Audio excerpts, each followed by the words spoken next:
Assalamualaikum warahmatullahi wabarakatuh. Perkenalkan kami dari kelompok 9. Saya di sini ingin mempresentasikan presentasi kami yang mengenai peranan dan fungsi birokrasi dalam bidang politik pada masa Orde Lama, Orde Baru, dan pasca Orde Baru. Di sini saya Zahara sebagai moderator dan ada Dini Indriani dan Muhammad Kodri Alamdinata. Baiklah, pembacaan materi pertama akan dibacakan oleh Dini Indriani. Kepada Dini Indriani dipersilakan. Peran birokrasi Orde Lama. Birokrasi zaman Orde Lama berakhirnya masa pemerintahan kolonial membawa perubahan sosial politik yang sangat berarti bagi kelangsungan sistem birokrasi pemerintahan. Perbedaan-perbedaan pandangan yang terjadi di antaranya pendiri bangsa di awal masa kemerdekaan tentang bentuk negara yang akan didirikan, termasuk dalam pengaturan birokrasinya, telah menjurus ke arah disintegrasi bangsa dan keturunan aparatur pemerintahan. Perubahan bentuk negara dari kesatuan menjadi federal berdasarkan konstitusi RIS melahirkan dilematis dalam cara mengatur aparatur pemerintahan.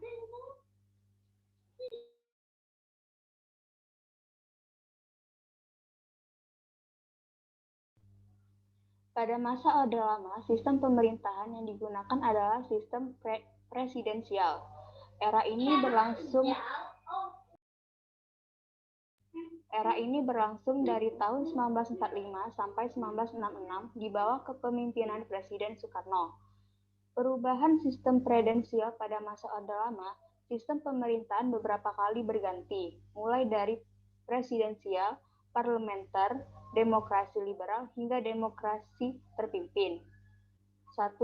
Sistem parlementer perubahan sistem pemerintahan dari presidensial menjadi parlementer terjadi pada tahun 1945 sampai 1950. Pada sistem ini, presiden memiliki fungsi ganda, yakni sebagai badan eksekutif merangkap badan legislatif. 2. Sistem liberal pada era Orde Lama juga menjalankan sistem pemerintahan liberal. Ini berlangsung pada tahun 1950 sampai 1959.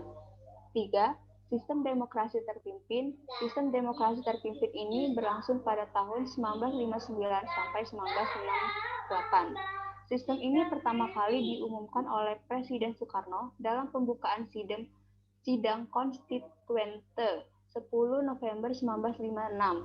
Pada masa demokrasi terpimpin ini, banyak terjadi penyimpangan yang menimbulkan beberapa peristiwa besar di Indonesia.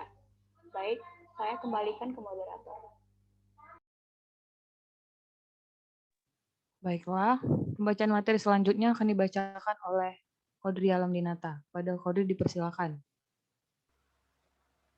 Peranan birokrasi Orde Baru.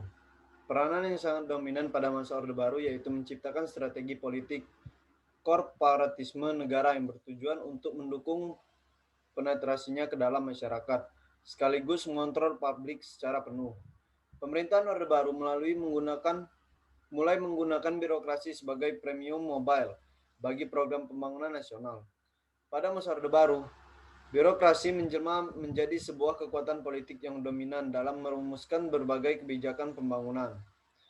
Peran birokrasi lainnya yaitu dari strategi dan kebijakan rezim Orde Baru yang menempatkan aspek ekonomi sebagai tujuan utama kehadiran mereka. Birokrasi juga tidak bisa dilepaskan dari menempatkan pertumbuhan birokrasi publik sebagai salah satu cara untuk mengatasi pengangguran atau meningkatkan daya beli masyarakat. Di zaman Orde Baru, birokrasi publik tidak hanya sekedar menjadi instrumen untuk menjalankan program-program pembangunan, tetapi juga terlibat aktif dalam percaturan politik nasional.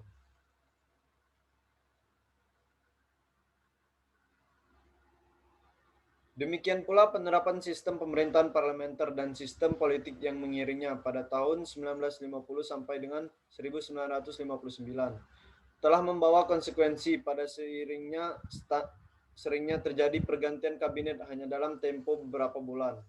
Seringnya terjadi pergantian kabinet menyebabkan birokrasi sangat terfragmentasi secara politik.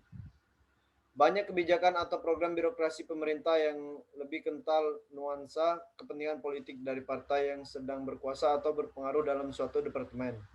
Birokrasi pada masa itu benar-benar mengalami politisasi sebagai instrumen politik yang berkuasa atau berpengaruh. Dampak dari sistem pemerintahan parlementer telah memunculkan persaingan dan sistem kerja yang tidak sehat dalam birokrasi. Birokrasi menjadi tidak profesional dalam menjalankan tugas-tugasnya. Birokrasi tidak pernah dapat melaksanakan kebijakan atau program-programnya karena sering terjadi pergantian pejabat dari partai politik yang memenangkan pemilu. Fungsi birokrasi Orde Baru. Yang pertama, melakukan koreksi terhadap penyimpangan yang terjadi pada masa Orde Lama. Pengoreksian mencangkup dari keseluruhan tanpa terkecuali. Yang kedua, penataan kembali seluruh aspek kehidupan rakyat bangsa dan negara Indonesia. Yang ketiga, menerapkan Pancasila dan Undang-Undang Dasar 1945 secara murni dan konsekuen. Yang keempat, membangkitkan kembali kekuatan bangsa Indonesia untuk mengembalikan stabilitas nasional serta mempercepat proses pembangunan terutama dalam sektor ekonomi.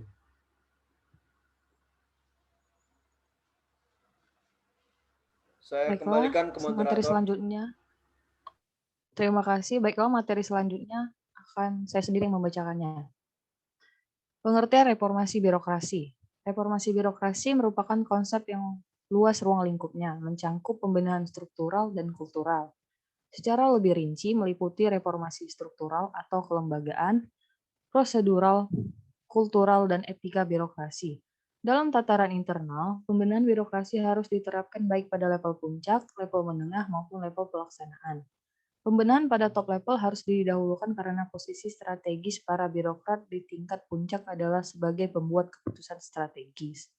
Kritik terhadap birokrasi pemerintah Republik Indonesia antara lain inefisiensi, kuantitas yang terlalu besar baik struktur maupun jumlah orangnya, serta cenderung lamban dan kaku di dalam memberi layanan publik. Kritik tersebut sering dinyatakan secara terbuka, meskipun tidak terlampau direspon oleh siapapun yang memerintah negara ini pasca keruntuhan rezim Soeharto. Dengan kata lain, rezim sesudah Soeharto mewarisi sistem birokrasi Orde Baru baik pada level pemerintahan pusat maupun pemerintahan daerah. Padahal sistem birokrasi pemerintahan tersebut yang sesungguhnya secara real memerintah negara dengan 200 juta penduduk ini. Dalam sistem birokrasi pemerintahan yang merupakan sistem warisan Orde Baru, sistem percalonan dalam berbagai pengolahan urusan publik merajalela, nepotisme dan kolusi serta berbagai patologi birokrasi lainnya yang berefek pada hadirnya biaya tinggi setiap urusan publik yang harus dibayar oleh pengguna jasa pelayanan publik. Baik warga negara sendiri maupun investor asing sudah menjadi kenyataan sehari-hari. Kondisi ini seharusnya mendorong rezim yang memerintah untuk segera melakukan pembenahan birokrasi pemerintahan secara lebih serius, terencana, dan terarah dengan agenda reformasi birokrasi pemerintah yang jelas. Peranan birokrasi pasca Orde Baru. A. Birokrasi pemerintah sebagai organisasi publik. Popularitas konsep birokrasi mulai berkembang setelah muncul pemikiran Max Weber tentang teori organisasi sosial dan ekonomi, yang antara lain menguraikan tiga tipe dasar tentang legitimasi kewenangan, yaitu karismatik, tradisional, dan legal birokratis. Dari konsep legal birokratis inilah kemudian dikenal tipe ideal birokrasi. Jika memperhatikan konsep Weber, maka tipe ideal birokrasi dalam pemerintahan adalah lembaga pemerintahan yang dalam kegiatannya didasarkan pada kemampuan pengetahuan. Artinya, kesesuaian antara posisi birokrasi dengan orang-orang yang menempatinya. Tipe ideal ini sangat sulit untuk diimplementasikan karena sejumlah alasan yang pertama yaitu birokrasi adalah alat untuk mekanisme untuk mencapai tujuan dengan baik dan efisien. Yang kedua, birokrasi adalah instrumen of power yang tidak lepas dari kepentingan sumber kekuasaan itu sendiri. Aktivitas birokrasi akan dipengaruhi oleh perubahan kepentingan internal orang-orang yang ada di dalamnya. Yang kedua yaitu B. Birokrasi pemerintahan sebagai budaya patrimonial dan perilaku. Budaya patrimonial dalam diri birokrasi Indonesia membawa ekses negatif dalam bentuk patologi birokrasi. Rekrutmen tidak didasarkan pada rasionalitas, tapi berdasarkan kedekatan personal. Kemudian untuk mempertahankan hubungan antara pemimpin dan bawahan, maka bawahan akan berusaha mempererat hubungan impersonal sehingga muncul fenomena korupsi, kolusi, dan nepotisme melalui upeti, penyalahgunaan wewenang, dan lain-lain. Secara normatif, konsep tersebut sudah diberlakukan, tapi secara praktis tidak mudah untuk dilaksanakan. Kesulitan dalam netralitas birokrasi dipengaruhi berbagai faktor yang cukup kuat. Yang pertama, pembinaan yang cukup lama dari sistem Orde Baru telah membuat perilaku birokrasi menjadi tidak netral, dengan keharusan sikap monoloyalitas pada suatu kekuatan politik yang berkuasa. Yang kedua, kinerja birokrasi dewasa ini merupakan hasil tarik-menarik dari berbagai kekuatan yang masing-masing membawa nilai yang berbeda-beda, antara lain lembaga legislatif, organisasi kedinasan, organisasi profesi, organisasi politik, dan lain sebagainya.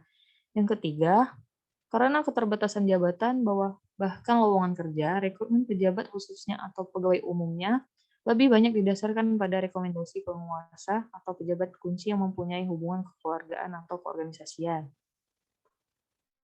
Fungsi birokrasi pasca Orde Baru yang pertama meningkatkan stabilitas sistem legitimasi pemerintahan yang kuat untuk menjalankan negara. Yang kedua menghindarkan subordinasi birokrasi dalam politik atau kekuasaan. Yang ketiga memberikan pelayanan aspiratif, akuntabel, netral, dan dalam menjalankan aktivitasnya selalu dilandasi etika. Yang keempat memberikan atau mengawasi kemampuan yang dihubungkan dengan tingkat kemajuan ilmu, pengetahuan, dan teknologi. Dalam arti kata, kemampuan untuk menggunakan fasilitas teknologi modern. Yang terakhir yaitu mewujudkan dukungan komitmen sebagai pengambilan keputusan strategis. Demikianlah presentasi dari kami. Lebih dan kurang kami mohon maaf. Kepada Tuhan kami mohon ampun. Wabillahi taufiq wal hidayah. Wassalamualaikum warahmatullahi wabarakatuh.